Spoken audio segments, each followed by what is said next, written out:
have with us in this session Lydia Medina, psychology lecturer and social worker, and Val Bernard, sociologist. Hope, hope, hope, hope, hope. That's all we've been talking about. What is hope? Lydia? Well, if you want to define it, I will opt for a very simple definition. It is expectation and desire combined. An innate ability, really, to look forward to the future. Something outside of us yet ahead that I'm clinging to. Yes. Uniquely human? Well, maybe so, we would like to think. Seligman suggested, he introduced this idea of learned helplessness. This is some authority. Absolutely, yeah. Okay, all right. And he pointed out that rats and dogs, when they have been exposed to electrical shock, they could cope with electrical shock if they had some control over it, and they would press a lever and avoid electrical shock. Okay. Once they lost that control over their life, they demonstrated something like human depression, the sense of helplessness. They lost their ability to control their circumstances. Yes, that's correct. Yeah. Well, we're not rats, obviously.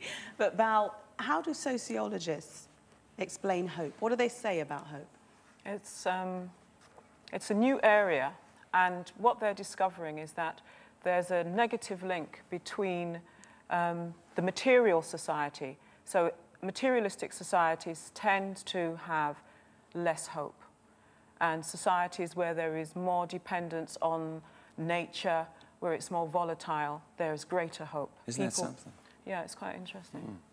I mean, there have been some situations historically where they've seemed hopeless. I'm talking sort of about slavery, the Holocaust, but yet hope has come out of those situations. How do we explain that? It is possible to have hope in hopeless situations. And as you say, there's so many examples of that. And there is something going, taking a psychological perspective, painfully, there is something in what psychology, is showing us about the human spirit.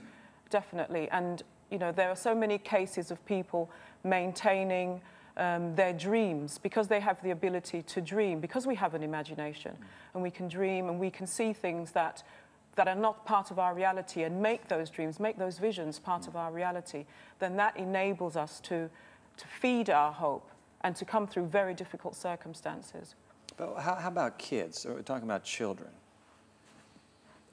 Such a huge challenge for so little hearts. How do kids deal with hope, Lydia? I have been for 5 years part of academia, and I was teaching about behavior. Okay. I was teaching about the impact of diverse situation on people's life. And I really thought that I sussed it out. I went back to practice a few months ago, and it really what shocked me, had a major impact on me, was the fact that I had opportunity to see young people who simply have lost hope, because what happened in the childhood, they did not receive support, love when they were young. And nowadays, they present as life has no meaning, no worth. And they engage in self-harming behavior, totally hopeless or helpless outlook on life. Is there any way we can, not just coach kids, but even ourselves, how can we build on the hope that's in us? How can we strengthen that sense of the future? We live in the era of cognitive behavior therapy. Anybody who wants to make money, that's the place to be. Why? Right. Because it offers the idea that actually we can retrain what we think and how we think. So how do I need to retrain myself? Well, it's a big topic, but maybe something that I would like to just point out that there is a lot of evidence that suggests that religion actually offers sense of well-being to people. So people who believe in a supernatural being actually do better in health?